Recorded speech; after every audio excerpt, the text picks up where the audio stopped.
Hi, I'm Jake Anderson. And I'm Jared Salas. Please watch the trailer to our new documentary that's in production and consider donating to our campaign. To tell this story, we need your help.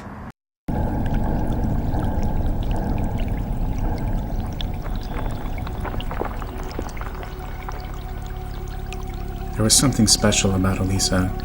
She would walk in. She always had a smile on her face. She made people feel at ease. It's really tragic to think about how things ended up for her. Los Angeles police are trying to figure out if the death of a Canadian tourist is foul play or an accident. No one could explain why she went on a California holiday by herself or what her state of mind was when she left.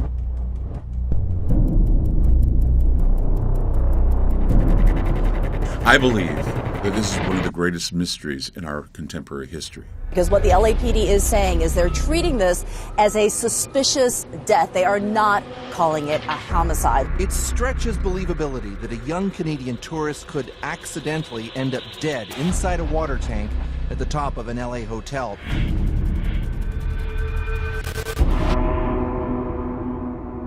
It's almost as if this was a multiple cover-up, and that there are people in that hotel who know what happened to her that night. It's one of the biggest mysteries to ever hit the internet.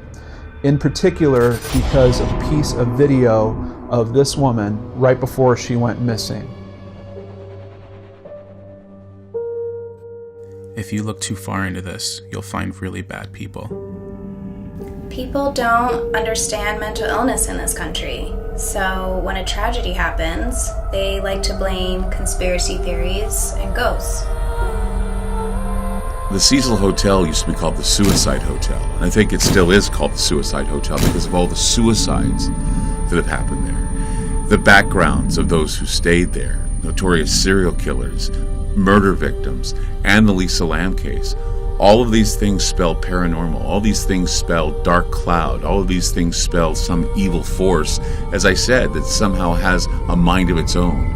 It somehow is there to destroy anyone who comes near it. And that's another thing that's frightening about this. If we decide that we want to venture into this hotel, imagine what we're going to be subjected to and what we may see.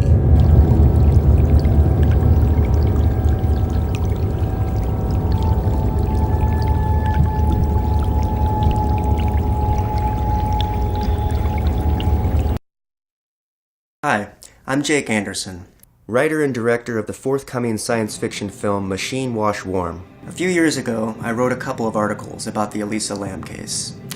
They went viral, and I started writing a book about it. And I became convinced that it's one of the most mysterious cases of the 21st century. Now, with a team of seasoned filmmakers, I want to make a documentary called What Happened to Elisa Lam. In 2012, Elisa disappeared while staying at the notorious Cecil Hotel in downtown Los Angeles. Tragically, she was discovered dead in the water tank on the hotel roof. What happened to her is the subject of much controversy and debate. Police believe that her death was an accident, but independent investigators believe there is circumstantial evidence that Elisa was murdered. Tens of thousands of people across the world have looked into this case and believe there may have been a cover-up, a conspiracy to keep what happened to Elisa a secret. I considered calling this campaign Justice for Elisa Lam for two reasons. One, I want to reopen the investigation. This case is riddled with holes and anomalies, including a potentially doctored surveillance tape. There are many questions that just simply haven't been answered, by the police or by anybody. Over the last few years, I've been in contact with dozens of people connected with this case. Friends of Elisa's, law enforcement, hotel employees, psychiatrists, body language experts, even a psychic who stayed at the hotel the same week Elisa did. We're going to weave these stories together to paint the portrait of what really happened to Elisa. We're also working with the LAPD to get additional footage released to the public from the night she disappeared. Justice for Elisa Lam. The other reason I like that phrase is because over the last 5 years, Elisa has basically had her life turned into a grisly internet meme. There was more to her life than just a murder conspiracy. She was a fascinating young woman. Elisa Lam's struggle with bipolar disorder and depression. This part is personal for me. A close family member of mine committed suicide after struggling with bipolar disorder, and I've had several friends that have had near-death experiences as a result of this illness. We have a strange way of dealing with mental illness in this country, and I think it gets stigmatized. This documentary will assess how we deal with mental illness in this country, and why it's actually just as disturbing as paranormal activity or murder conspiracy. However she died, at the heart of this case is a tragic story of someone who lost their life too soon.